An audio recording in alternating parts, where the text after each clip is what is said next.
Hello everyone, I hope you're doing well. So, in this video, we are going to cover up National Education Policy and NCF in detail. ठीक है जी, क्योंकि सबसे ज्यादा questions जो रहते हैं ना हर टीचिंग एग्जाम में, बेसिकली अभी तो हम सीटेट की बात कर रहे हैं, बट जनरली जितने भी टीचिंग एग्जाम्स रहते हैं वो डेफिनेटली नेशनल एजुकेशन पॉलिसी और नेशनल करिकुलम फ्रेमवर्क पे क्वेश्चन जरूर पूछते हैं। राइट, सो आई होप कि इस वीडियो के बाद आपका कोई भी डाउट नहीं रहेगा। स्टिल अगर कोई डाउट रह जाए तो please put your doubts in the comment box and let's start our session.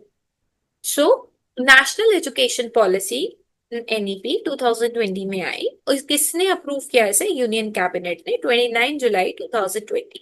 इससे कौन सी पॉलिसी को रिप्लेस किया था? National policy on education 1986। इससे पहले कौन सी आई थी? 1968।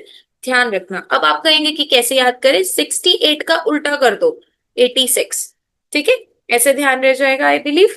सो उसके बाद इसका एम था हॉलिस्टिक। हॉलिस्टिक का मतलब होता है ओवरऑल, ओवरऑल डेवलपमेंट के लिए। ठीक है, फ्लेक्सिबल, फ्लेक्सिबल का मतलब ये है कि भाई आप अपने अकॉर्डिंगली, बच्चों के अकॉर्डिंगली हम इस पॉलिसी को बाद में चेंज भी कर सकते हैं। ठीक है, then comes to multidisciplinary. What is the meaning of multidisciplinary? That we will be adding many subjects, means we are going to connect multiple subjects together. So जैसे फॉर एग्जाम्पल मैं बच्चों को क्या करा रही हूँ? Pollution करा रही हूँ। तो एक एग्जाम्पल से समझते हैं। अगर मैं पॉल्यूशन करा रही हूँ तो पॉल्यूशन जब मैं कराऊंगी तो अगर मैंने उन्हें ऐसे दिया तो उनका इंग्लिश कवर अप हो गया।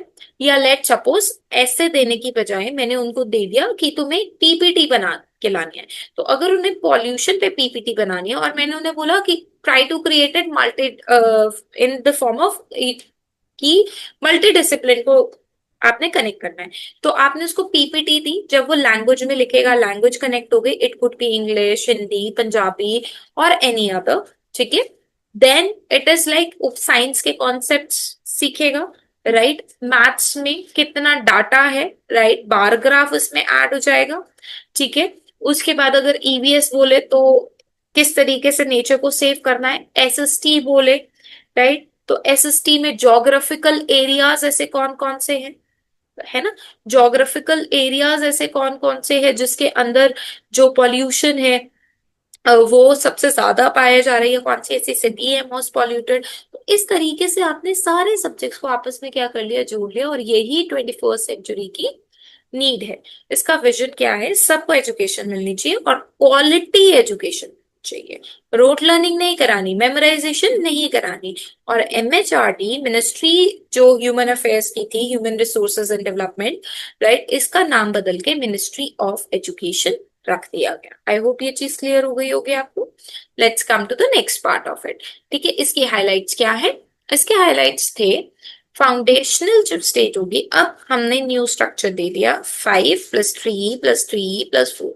5 वाले को हमने फाउंडेशनल स्टेज दे दिया, देन थर्ड वाले प्रिपरेटरी, मतलब यहाँ पे 3 साल प्रिपरेटरी के हो गए। यानी अगर मैं 5 years की बात करूं, ठीक है, तो जब बच्चा क्लास 1 2 में रहेगा, ठीक है, और नर्सरी से, नर्सरी, ठीक है, यूकेजी, राइट, और क्या रहती है आपकी यहाँ पे? आ गया आपका क्लास 1, क्लास 2, और यहाँ पे कई कई बार एलकेजी होती है या प्री नर्सरी होती है, तो 1 2 3 और ये 4 5। राइट, तो 5 साल ये क्रूशियल एज हो गए। और बच्चा 8 साल की क्लास में ही क्लास थर्ड में जाएगा। ठीक है, तो इस चीज को ध्यान रखना। इसको प्रिपरेटरी बोलेंगे। 3rd to 5th क्लास के बच्चे आपको इसमें मिलेंगे। देन मिडिल एज में 6 to 8 वाले हैं। क्लासेस के एजेस होंगे 11 to 14 and secondary last 4 level है। अब पहले हम 9th और 10th अलग रखते थे, हम 10+2 बोलते थे, है ना? अब यहाँ पे 9 to 12 को एक ही कैटेगरी में डाल दिया, which is secondary, which is from 14 to 18। Right, so इसको ध्यान रखिएगा। देन एक और कंसेप्ट दिया गया, early childhood care and education. ठीक है, ECCE, इसको बोला गया कि हम इसको पूरी तरीके से ले आएंगे, लागू कर देंगे 2030 तक, ये होना ही चाहिए।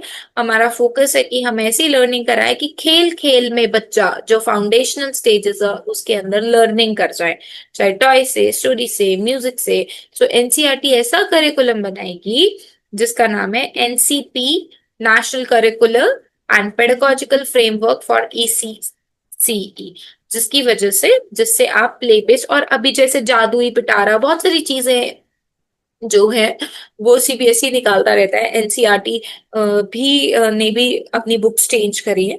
ठीक है, तो उनका क्या हो रहा है, उनका सिलेबस अब ज्यादा रोट लर्निंग से हटके लर्निंग बाय डूइंग पर आ रहा है। Assessment reforms. अब असेसमेंट आप समेटिव से जो एंड में होती है उससे हटके फॉर्मेटिव पे आ रहे हो। क्लास में कुछ समझाया, उसी टाइम टेस्ट ले लो। ठीक है, किसी भी तरीके का टेस्ट हो सकता है, क्विज हो सकता है, ठीक है, या फिर ओरल हो सकता है, डिस्कशन हो सकता है, या ऐसा भी हो सकता है कि आपने डिबेट करा ली या एक सेंटेंस मेकिंग करा ली। तो उसी टाइम आपको पता लग जाएगा कि कौन कौन से बच्चे को क्या क्या प्रॉब्लम है, तो उस पर हम काम कर सकते हैं, इंस्टेड ऑफ लास्ट तक पता लगे और बच्चे के ऊपर हम इम्प्रूव ही ना करा पाए। होलिस्टिक प्रोग्रेस कार्ड के बारे में बताया गया है। होलिस्टिक प्रोग्रेस कार्ड एक ऐसा कार्ड है जिसमें हम बच्चे की 360 डिग्री की असेसमेंट, टोटल असेसमेंट लेते हैं, जिसमें हम एनेक्डोट्स भी डालते हैं। एनेक्डोट्स क्या होते हैं, जैसे कि आपने आज बच्चे ने बहुत, एक बच्चा है जो बहुत ही ज्यादा आपकी क्लास में नॉटी है, ठीक है, बट उस बच्चे ने आज कुछ अच्छा काम किया, तो आपने आज उसके एनेक्डोट में डाला कि today he has performed well और he sat properly in the class. ठीक है, किसी दिन उसके मार्क्स अच्छे आए वो डाला, अगर किसी दिन उससे गलत काम भी किया वो भी आप डालेंगे। ऐसा नहीं है कि आप उसमें सिर्फ गलत गलत चीजें ही भरते रहेंगे, राइट, उसमें अच्छा बुरा जो भी बच्चे का परफॉर्म है वो सारा आप उसके अंदर एड ऑन करेंगे। कॉम्पिटेंसी बेस्ड क्वेश्चंस पूछेंगे आप उससे, ठीक है, ऐसे डू, डिफाइन, व्हाट, ये वाले क्वेश्चंस अब नहीं पूछे जाते हैं। अब 10th का पेपर भी देखेंगे अगर आप, तो उसमें भी आप देखेंगे 10th और 12th के पेपर में डायरेक्ट क्वेश्चन नहीं आते, व्हाट, व्हाई, वेयर, ये क्वेश्चंस नहीं आते हैं। डिस्क्राइब या इवेलुएट, इस तरीके के क्वेश्चंस आते हैं। वोकेशनल एजुकेशन के ज्यादा ऊपर फोकस किया गया कि हमें बच्चे को ना एक स्किल देनी है, ठीक है, एक स्किल लर्न करवानी है, जिससे कि अगर आगे जाके वो स्किल को यूज करके एम्प्लॉयमेंट पा सके, है ना। तो ये चीज उन्होंने बताई। Start from grade 6 with internships भी देने हैं। 50% of students to receive vocation, at least अगर क्लास में 40 बच्चे हैं तो 20 बच्चों को वोकेशनल एजुकेशन 2025 तक मिलनी चाहिए। मल्टीलिंगुइज्म बोला है, language should not be a barrier, language को कभी भी बैरियर नहीं बनाना है। Mother tongue, home language, regional language, ये मीडियम ऑफ इंस्ट्रक्शन होगा grade 5 तक, और प्रेफरेबली अगर आप grade 8 तक भी इसको लेके जाना चाहते हो तो ले सकते हो। 3 लैंग्वेज फॉर्मूला यूज करेंगे, फ्लेक्सिबल इंप्लीमेंटेशन है। 3 लैंग्वेज के अंदर क्या होगा, एक मदर टंग, एक आपकी कोई भी अगर होम लैंग्वेज हो सकती है, या फिर मीडियम ऑफ इंस्ट्रक्शन आपका अगर इंग्लिश है, हिंदी है, तो एक रीजनल लैंग्वेज भी हो सकती है, राइट। सो उसके ऊपर ज्यादा ध्यान देंगे। Then let's come to the next part of NEP, which is no rigid separation.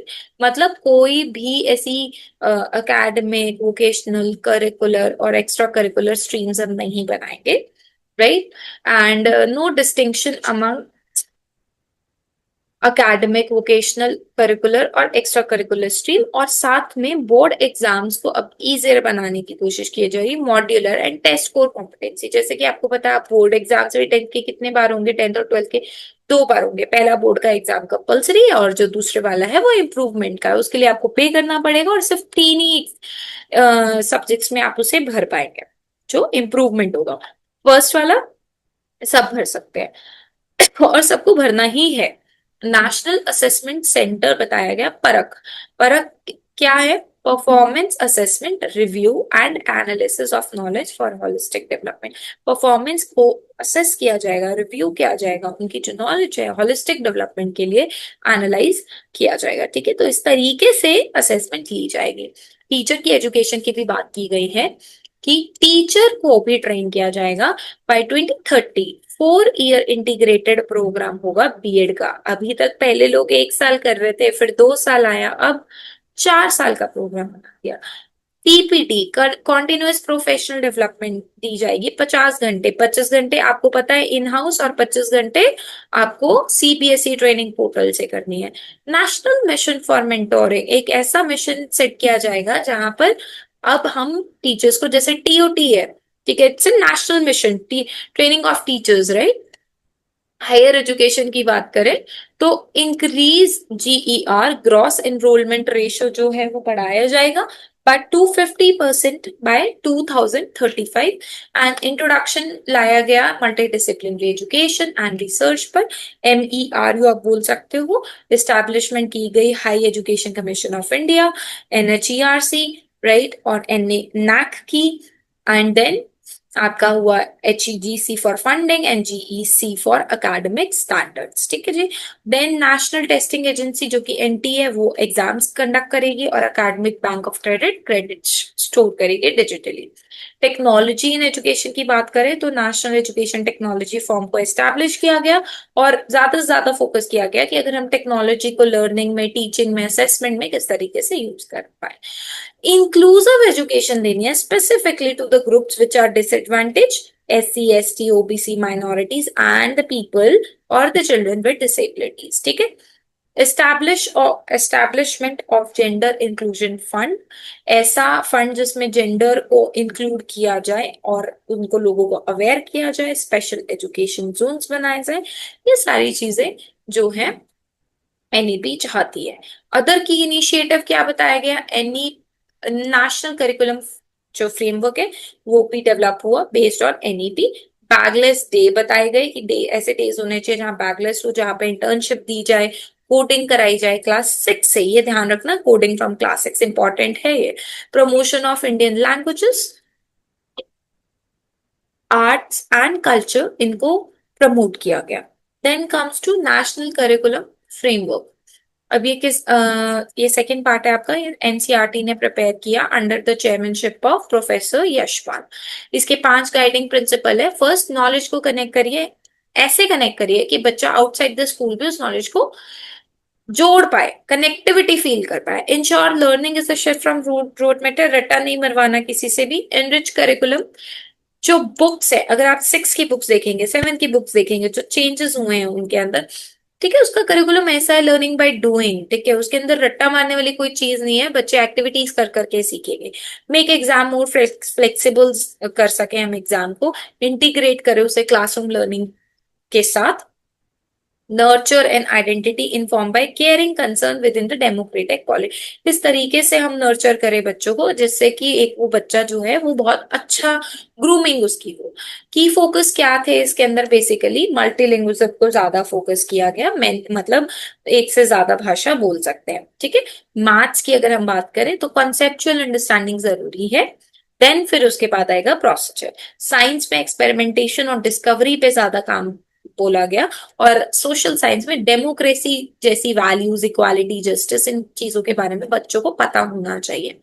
Assessment की बात करें तो CCE लेना है कॉन्टिन्यूस, इसके अंदर CCE के अंदर आपका अकेडमिक, ठीक है, और जो आपकी एक्स्ट्रा करिकुलर एक्टिविटीज होती हैं वो सारे आ जाती है, ठीक है। इस बेसिस पे हमने असेसमेंट लेनी है, ठीक है, अकेडमिकली अलोन नहीं करनी है, दोनों को कंबाइन करके जो रखना है, ठीक है। सब बच्चों को इंक्लूड करना है, किसी को मार्जिनलाइज नहीं करना है, स्पेशल नीड्स वाले बच्चे भी साथ में ही पढ़ेंगे। इंक्लूसिव एजुकेशन, स्कूल में एक स्पेशल एजुकेटर होना चाहिए। पेडागोजी की अगर हम बात करें, कंस्ट्रक्टिविस्ट अप्रोच हम यूज करते हैं, चाइल्ड खुद अपने आप में एक लर्नर है, अपनी लर्निंग खुद बना सकता है, तो हमने सिर्फ और सिर्फ स्कैफोल्डिंग करनी है, राइट। NCF ने 2005 में 21 पोजीशन पेपर क्रिएट किए थे जिसके अंदर early childhood education, teaching of Indian languages, inclusive education, इन सब के ऊपर बात की गई, ठीक है। अगर हम लेटेस्ट NCF 2023 के अकॉर्डिंगली बात करें तो इसको डेवलप किया गया था बेसिकली मिनिस्ट्री ऑफ एजुकेशन ने, और जो ये कमेटी थी जो सबसे पहले हुई थी डॉक्टर कस्तूरी रंगन ने, अब इसे अलाइन किया गया, NCF को अलाइन किया गया 5+3+3+4 से, ऐसा करिकुलम बनाया गया जो कॉम्पिटेंसी बेस्ड हो, और इंटीग्रेट किया गया इंडिया का नॉलेज सिस्टम, फोकस किया गया फाउंडेशनल लिटरेसी, ये वेरी वेरी इंपॉर्टेंट, बच्चे को जब वो क्लास 1 में आए या क्लास 3 में आए, फाउंडेशनल स्टेज कंप्लीट करके आए, तो उसे बेसिक नंबर्स की पहचान, प्लस माइनस, ठीक है, और लिटरेसी की अगर हम बात करें, अल्फाबेट, सेंटेंस बनाना, बेसिक सेंटेंस बनाना, ये सब आना चाहिए। ठीक है। Then cross curricular and multi disciplinary learning, ये मैंने अभी आपको ऊपर बताया था कि कैसे दूसरे सब्जेक्ट को एक दूसरे के साथ कनेक्ट करना है। एथिक्स, वैल्यू, लाइफ स्किल पे ज्यादा काम करना है। डिजिटल टेक्नोलॉजीज को किस तरीके से क्लास में लर्न कर यूज करा पाए लर्निंग के लिए। एक्सपीरियंशियल लर्निंग देनी है। आर्ट को इंटीग्रेट करना है। आर्ट इंटीग्रेटेड की अगर मैं बात करूं, तो अगर हम मॉडल्स देते हैं तो हम कोशिश करेंगे कि बच्चों को किसी दिन कोलाज दे दें, ठीक है, तो किसी दिन आपने वीडियो दे दी, किसी दिन आपने पोस्टर बनाने को दे दिया, तो डिफरेंट फॉर्म्स, किसी दिन आपने बच्चे को एक रोल प्ले के लिए स्क्रिप्ट लिखने को दे दी, राइट। तो डिफरेंट फॉर्म ऑफ आर्ट्स को हम इंटीग्रेट करने की कोशिश करेंगे फॉर द चाइल्ड लर्निंग। ठीक है। ये एनसीएफ के कुछ डॉक्यूमेंट्स है, ये ध्यान रखना, right. NCF national curriculum framework for school education, ये हो गया आपका ईसीसीई के लिए, ये टीचर एजुकेशन के लिए, या ये एडल्ट एजुकेशन के लिए। अब हमें क्या करना है, कंटेंट जो हैवी लर्निंग था उसे अब हम कॉम्पिटेंसी बेस्ड बनाएंगे। रोड मेमोराइजेशन से ये क्वेश्चंस बहुत बार पूछे जाते हैं। पहले रोड मेमोराइजेशन था, अब क्रिटिकल थिंकिंग पे काम करेंगे। एक साइज कभी किसी को फिट नहीं हो सकता, तो करिकुलम फ्लेक्सिबल इंक्लूसिव होना चाहिए। टेक्स्ट बुक सेंटर नहीं होना चाहिए, एक्सपीरियंशियल होना चाहिए, प्रोजेक्ट बेस्ड होना चाहिए। एग्जाम फोकस नहीं सोचेंगे, हम सोचेंगे बच्चे की ओवरऑल डेवलपमेंट हो और एक प्रोग्रेस कार्ड बनाएंगे। ठीक है। So this is all about the summary, right. अगर आपको इसका स्क्रीनशॉट लेना है तो you may take it, right. जो चीजें मैंने आपको ऊपर बताई हैं यही चीजें इन्होंने यहाँ पर बताई हैं, right. So that is all about, you can say, the NCF and NEP. एक चीज ध्यान में रखिएगा, ये जो एनईपी यहाँ पर 2005 वाला है और यहाँ 2023 वाला है, तो यहाँ पे 2005 में 10+2 था, यहाँ 5+3+3+4 के साथ अलाइन किया गया। इसके अंदर मल्टीलिंग्विज्म था, यहाँ पे रीजनल लैंग्वेजेस के ऊपर भी फोकस किया गया। यहाँ पे सीसीई के ऊपर फोकस किया जाता है। यहाँ पे अब हमने बोला कि एग्जाम्स हम किस बेसिस पे लेंगे, होलिस्टिक प्रोग्रेस के ऊपर, and not explicitly emphasise. Vocational education को उस टाइम पे ज्यादा इंपॉर्टेंस नहीं दी, यहाँ पे दी गई। और यहाँ पे चाइल्ड सेंटर था, अब यहाँ पे इंटरडिसिप्लिनरी भी ऐड करके गई। इसका मतलब ये नहीं है कि ये वाला जो पार्ट है ये इसके अंदर नहीं आएगा। तो basically they both are interconnected, दोनों करिकुलम एक तरीके से इंटरकनेक्टेड है। ठीक है, बट कुछ कुछ चीजों को हमने आगे ऐड ऑन कर दिया, राइट। सो आई होप ये चीज आपको क्लियर हो गई होंगी। And if you really like the session, so please like it, share it with your friends, and do subscribe it because it gives a motivation to us to make such videos for you. So thank you so much for watching.